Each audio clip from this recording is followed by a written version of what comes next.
Hello out there. What's doing? We are continuing our conversation with Colin Miner about Jimmy Breslin's columns on the assassination of John F. Kennedy. And we are joined by John Jones. John is the son of Clifton Pollard, who is the gravedigger at the center of the column. It's an honor.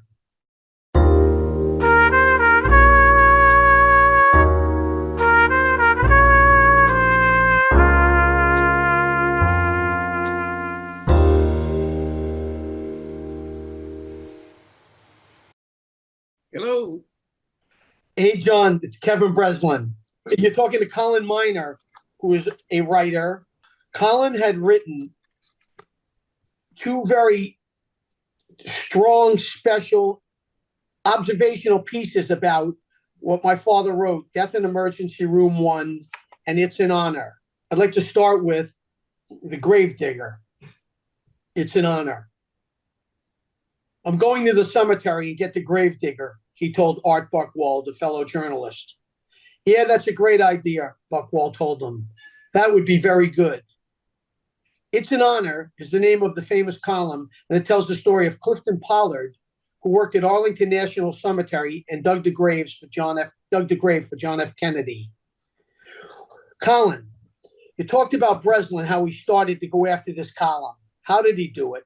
He was at the White House with his friend and colleague Art Buchwald from the Herald Tribune, and he looked at the hundreds of reporters and photographers who were all there, and they were all going to see the same thing and write the same story because there was no way not to.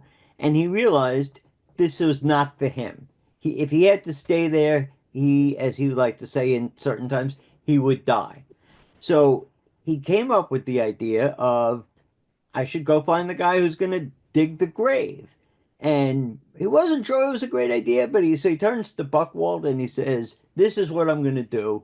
And Buchwald says, that's a great idea. And that was all the validation that Breslin needed to go looking. And the idea to do that, to go to the opposite direction of everybody else, was something he learned being a sports writer. And it was a question of, everybody would go to a winner's locker room. The philosophy was go to the loser's locker room and you will have a better story. And that started when Jimmy's colleague, Murray Kempton, was covering the 56 World Series, and everybody in the world went to go interview Don Larson after his perfect game against the Brooklyn Dodgers. Kempton said, I'm not going to get a great story there. I'm going to go talk to Sal Maglie, who was the pitcher for the Dodgers, who pitched a great ball game, only gave up like 3 hits, 2 runs, pitched the game of his life, but Larson pitched a perfect game, so there was nothing he could do about it. And that became, and your dad always liked to give Murray credit for coming up with this idea. And it was, if there was a crowd, he wanted to avoid it. He wanted to be where people were not.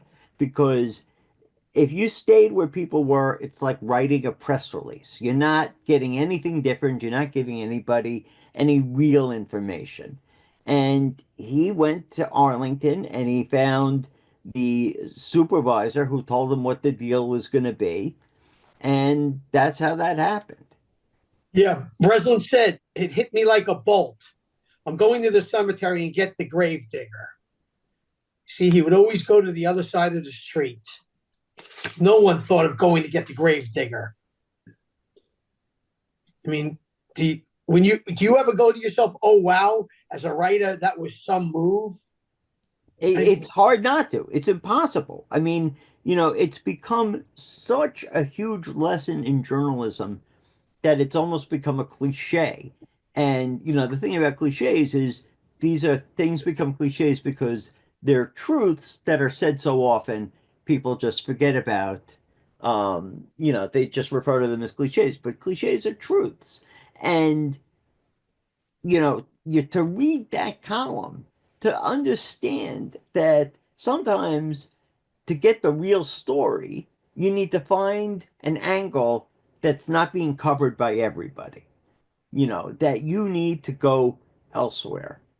Again, he did exactly like he did in Death in Emergency Room #1. He tracked down the guy Mazo Kowalczyk. He was the foreman of the Gravediggers, and he put him in touch with Clifton Pollard. And Breslin must have called him up, and Pollard agreed to see him. And Breslin went to the 3-room apartment, as Breslin carefully says, on Corcoran Street. Getting there about 9, Pollard greeted me with a firm handshake. He said Clifton Pollard was pretty sure he was going to be working on Sunday. So when he woke up at 9 a.m. in his 3-room apartment on Corcoran Street, he put on khaki overalls before he went into the kitchen for breakfast. His wife, Nettie, made him bacon and eggs for him. Pollard was in the middle of eating when he received the phone call he had been expecting. John, do you have any memories of Jimmy Breslin, or were you too young too when he was in your kitchen wondering who this guy was, sitting in my kitchen, and my father's now getting dressed to go to work on a Sunday, which didn't happen? Well, that happened when I was in high school. Basically, I'm an old guy now, but I was in high school, and that was around like 63. So I didn't graduate from high school until 65, and I graduated when I was 17. So I was probably home in the bed, knowing me. And I never really remembered him coming by there. I'll be honest with you, but my father told me about it. My stepfather told me about it later. It was one of the most important meetings in the kitchen for a newspaper column in memory, and still is, because Breslin, he did from Death in Emergency Room #1. He was in Dallas where Kennedy died. He replayed the whole and rewrote the whole death scene in the emergency room. And next he ends up in your kitchen meeting your father, who's going to dig the grave for the President of the United States. It was a very interesting thing. In 3 days, he went from Dallas to Washington, D.C. And Breslin wrote, it was from Mazo Kowalczyk, who was the foreman of the Gravediggers at Arlington National Cemetery, where Pollard works for a living. Polly, could you please be here by 11 o'clock in the morning? Kowalczyk asked. I guess you know what it is for. Pollard did. He hung up the phone, finished breakfast, and left his apartment so he could spend Sunday digging a grave for John F. Kennedy. I mean, did your father ever talk to you about that, saying, I dug President Kennedy's grave?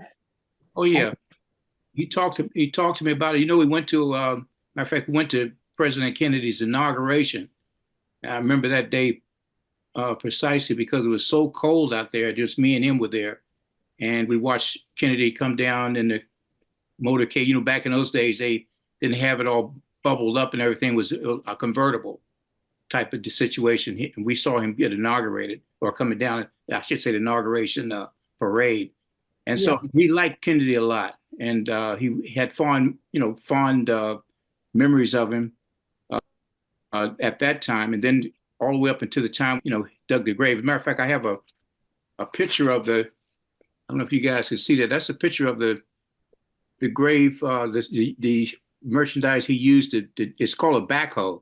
That's what he used to dig the grave at Arlington Cemetery. As a matter of fact, that's him on the right, Cliff. I guess I don't know if it's your right or your left, but that's him I'm pointing to right there. And that's his co-worker, and his name was Smitty. And that's the machine they used to dig the grave with. And that was, although he did that in 63, I believe it was 60, well, wait a minute, yeah, 63. They contacted him numerous times after that, just like I guess after your father wrote the article, he was like, a big man there. And they just constantly contacted him off and on. My father wrote, Pollard dug about 10 graves every shift and let him in as he got his day started. Breslin drank coffee and talked with Pollard's wife, Nettie, as her husband put on his khaki overalls before coming in the kitchen to eat breakfast of bacon and eggs that Nettie had made for him. Pollard told him about growing up in Pittsburgh, then joining the army and serving in Burma during World War II. After the war, he settled in Washington, getting a job digging graves at Arlington, working his way up to becoming Kowalczyk's right-hand man. I mean, did your father ever talk to you about, like, my whole life, I ended up digging the president's grave? And you had a guy like Breslin. Did your mom ever say this guy came and wrote this column? He sat at our table. He probably grabbed some food, knowing him.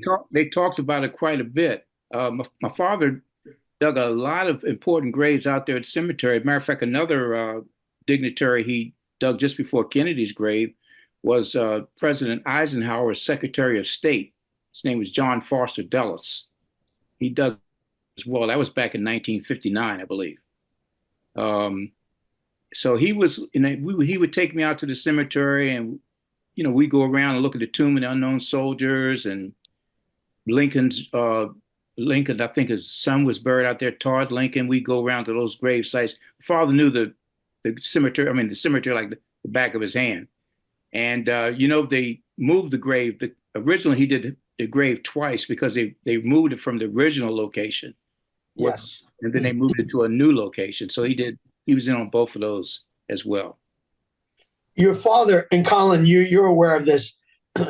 Clifton Pollard told Breslin how he liked Kennedy, voted for him because thought he'd be strong on civil rights. And he took you to the inauguration. Mm-hmm. Colin, here's where Breslin gets into again, living the lives of the people. He's in the kitchen now with the gravedigger who got a phone call. He's eating eggs with the man. Now they're going to go to his job to use a backhoe. He's doing the same technique here as he did in Emergency Room 1. Right. He let Johnny's stepdad, Clifton, tell the story. He was, Jimmy was there, but he wasn't really a character in the story. He made it about Pollard. He let Pollard be the focus. Pollard be the one who conveyed the story by letting Pollard talk about his background. Suddenly Pollard wasn't just one person, but he was everybody who's had voted for Kennedy because they thought he would be good on civil rights. He painted a picture, and it was not just a picture of one guy, but a guy telling a bigger story. It was, everybody who had to work for a living. Pollard was suddenly their voice. Absolutely. Because he said when Pollard got to the row of yellow wooden garages where the cemetery equipment is stored, Kowalczyk and John Metzler, the cemetery superintendent, were waiting for him. Sorry to pull you out like this on a Sunday, Metzler said. Oh, don't say that, Pollard said. Why, it's an honor for me to be here. John, you've lived with that line your whole life. It's an honor that your father said that. And that's taught in journalism schools everywhere. And that's the title of the column. Mm-hmm. You're always aware of that line? I'm always aware of that line. And that line, I'll be honest with you, is such an important issue to me in his life, because he was always a person who served the United States. He was a good patriot. You mentioned earlier about he served in World War II in Burma. He did. That's where he learned his engineering technique to dig the graves. But be honest with you, back in I think it was in 1947 or around that area, they had now it's called Myanmar, but they used to be called Burma, and it was called the Burma Road. He worked and did the Burma Road. It was a supply line that the military, the U.S. government, was going to China through. So he was in on that. That's where he got his skills and really learned how to do the grave digging. And it's funny you say that, because Breslin said Pollard got behind the wheel of a machine called a reverse hoe. Mm-hmm. Grave digging is not done with men and shovels at Arlington. The reverse hoe is a green machine with a yellow bucket, which scoops the earth toward the operator, not away from it, as a crane does. At the bottom of the hill in front of the tomb of the unknown soldier, Pollard started digging. Leaves covered the grass. When the yellow teeth of the reverse hoe first bit into the ground, the leaves made a thrashing sound which could be heard above the motor of the machine. When the bucket came up with its first scoop of dirt, Metzler, the cemetery superintendent, walked over and looked at it. That's nice soil. I mean, here we go. We're down to the soil of President Kennedy with John, your father, digging the earth. And we're talking about Breslin's writing about soil in the newspaper column. Mm-hmm. John, your father said, beautifully, by the way, I'd like to save a little of it, Pollard said. The machine made some tracks in the grass over here, and I'd like to sort of fill them in and get some good grass growing there. I'd like to have everything, nice. Did your father ever talk to you about that, saying how carefully and strategically I tried to do this? He's almost like making a painting for the president's grave. Oh, yeah. He talked about it quite a bit. And when they did when they moved President Kennedy's grave the second time, I don't know if I told you, but Edward Kennedy, President Kennedy's brother, who was a senator at the time, he was there for that second removal of the body, and he awarded my father a little tie pin. At the time John F. Kennedy was in the Navy. He was on a PT boat 109, and there was a little tie pin that he gave my father as a memorabilia for for thanking him for being there and doing what he did. So and he bragged about that for years as well. This episode of Breslin's What's Doing is brought to you by Medford Fast Lube. Put your car in good hands. With more than 25 years of experience, the experts at Medford Fast Lube will care for your vehicle like it's our own without breaking the bank. Take the stress out of the unexpected. If your car needs repair, it can be expensive as well as stressful. Take some of that weight off your shoulders with free estimates from the experts at Medford Fast Lube. Our friendly staff is here to help. Located at Route 112 in Medford, New York. www.medfordfastlube.com or dial 631-475-2107. Medford Fast Lube. Advisor Insurance Group. Advisor Insurance resource experts in life, disability, long-term care, business, home, and auto insurance across the U.S. With over 60 insurance companies offered and over 30 years of combined experience, Advisor Insurance Resource simply can't be beat. Call 866-942-4181 or on the web at advisorinsuranceresource.com. Bamonte's. Bamonte's at 32 Withers Street, Brooklyn, New York, is a family-owned and operated Italian-American restaurant that has been in business since 1900. It is the oldest Italian restaurant in Brooklyn and one of the oldest in New York City. Once again, try our delicious food at 32 Withers Street, Brooklyn, or call 718-384-8831. Bamonte's. And Breslin wrote, Pollard said, as he dug the grave, he was a good man. Yes, he was, Metzler said. Now they're going to come in and put him right here in this grave I'm making up, Pollard said. It's an honor just for me to do this. I mean, your father showed, as you say, professionalism he learned in Burma, but yet compassion that he cared. You said the nice story, you guys went and saw the inauguration, Mm-hmm. and now he's digging the man's grave. Yeah. I mean, it's a special column. I mean, did you ever read it and share it with people, the column? Oh, yeah, I got my copy right here, the original that came out. It's an honor with your father's name on it here. And I've bragged about it and showed it to a lot of people. Let me show you one thing real quick. Certainly. This is something important I wanted to show you too. I still have his award that he received from Arlington Cemetery. This was given to him for the digging of the president's grave. Oh, there you go. I still have this hanging on my wall right now. That's why I'm saying your father said, it's just an honor for me to do this. Yeah. And people recognized it. Not only my father, obviously, United States government, as they should. Because my father wrote, Pollard is 42. He is a slim man with a mustache who was born in Pittsburgh and served as a private in the 352nd Engineers Battalion in Burma in World War II. He is an equipment operator grade 10, which means he gets $3.01 an hour. One of the last to serve, John Fitzgerald Kennedy, who was the 35th president of this country, was a working man who earns $3.01 an hour and said it was an honor to dig the grave.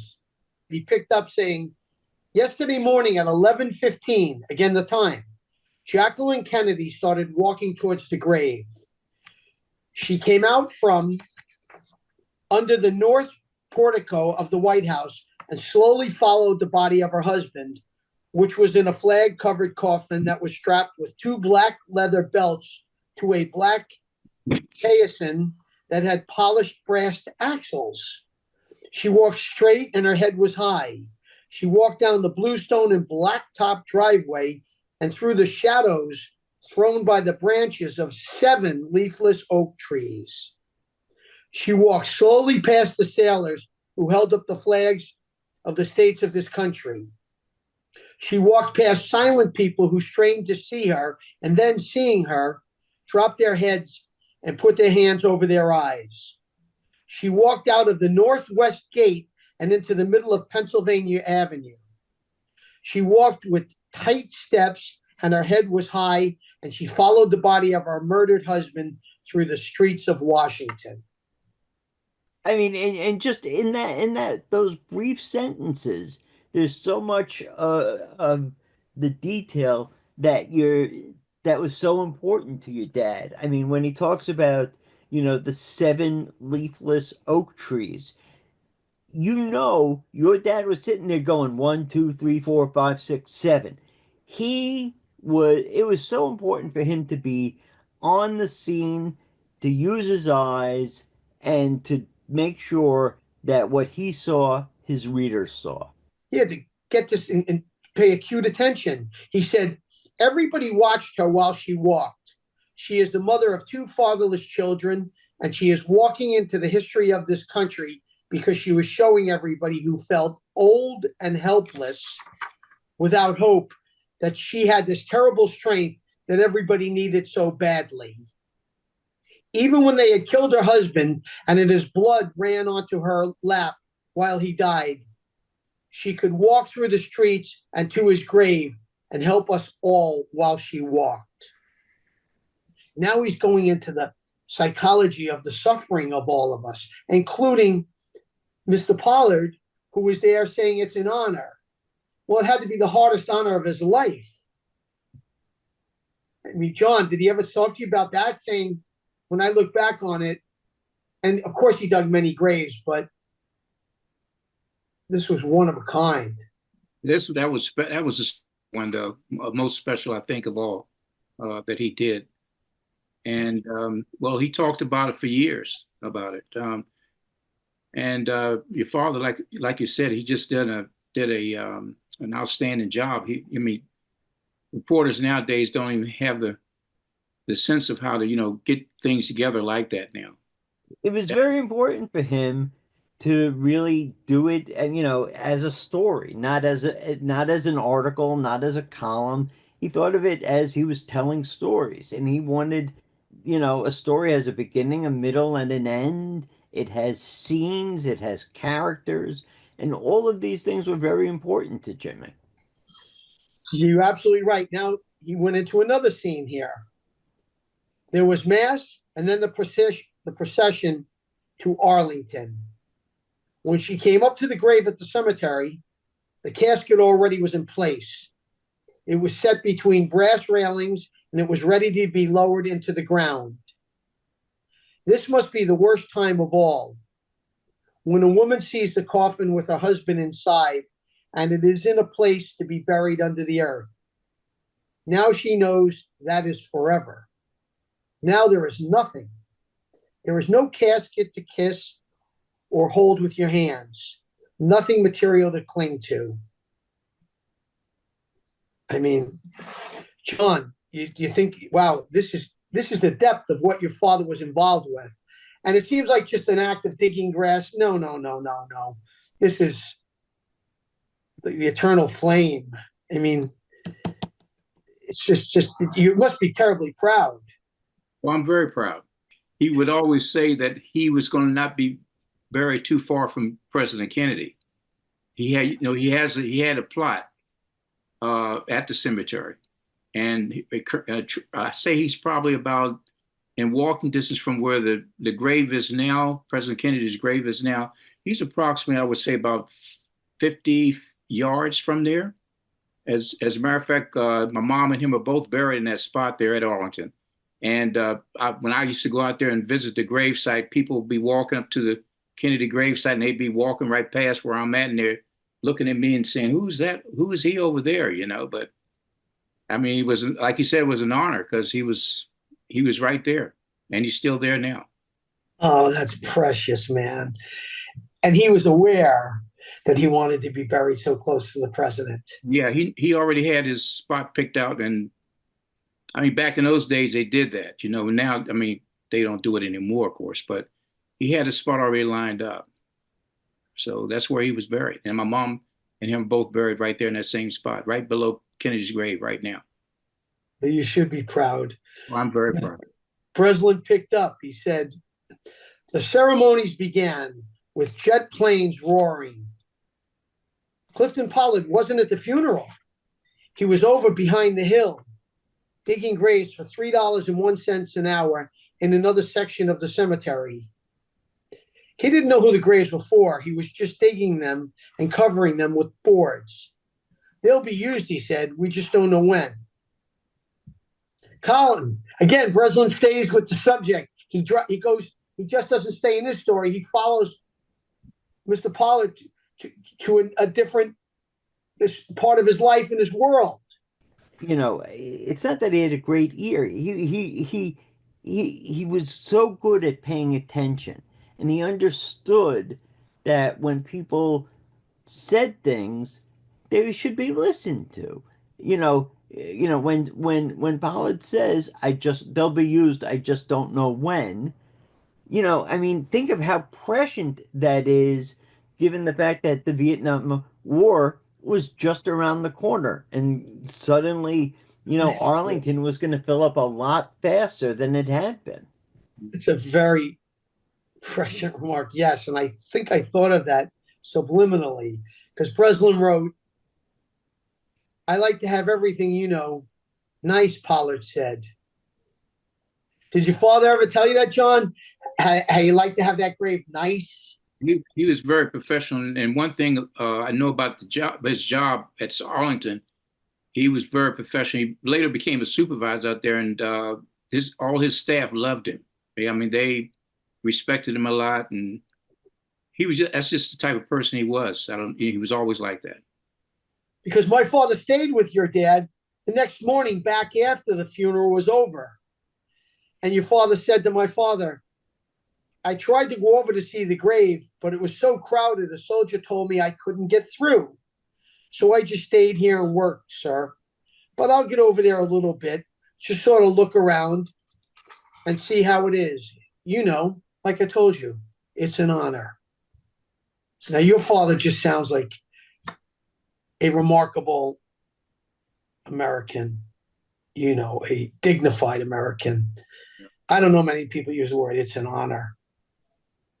That was his style, though. He was number one. He was the best you can be.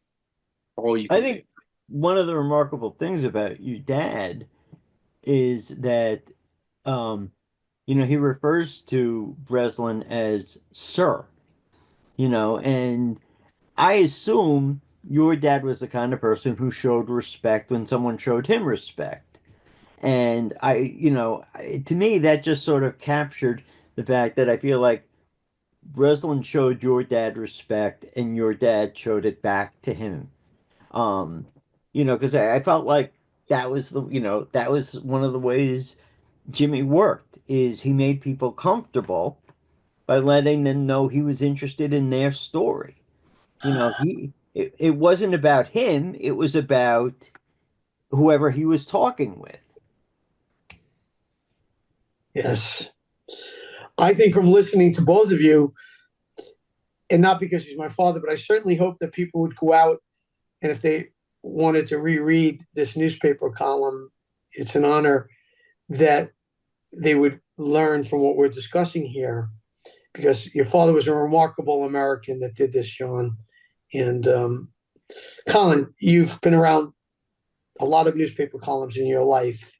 Where do you put this in terms of like importance? And that column is so important to journalism because, here we're talking about the assassination of the President of the United States. Mhm. And instead of focusing on, the president or Jackie, he's focusing on a guy who, in most history books, no one would have ever heard of, but was so important to the story. Without Pollard, there is no grave. I mean, obviously someone else might, would have dug it, but in this story, it's not just that Kennedy was brought to Arlington and the ground opened up. There was a human being there making $3.01 an hour, and he was the one who made sure that the President of the United States, cut down in his youth, had a place to spend eternity. Well, that's beautiful. Mm-hmm. Well, everyone was over there. My father went to the other side of the street, Right. and that's doing the legwork.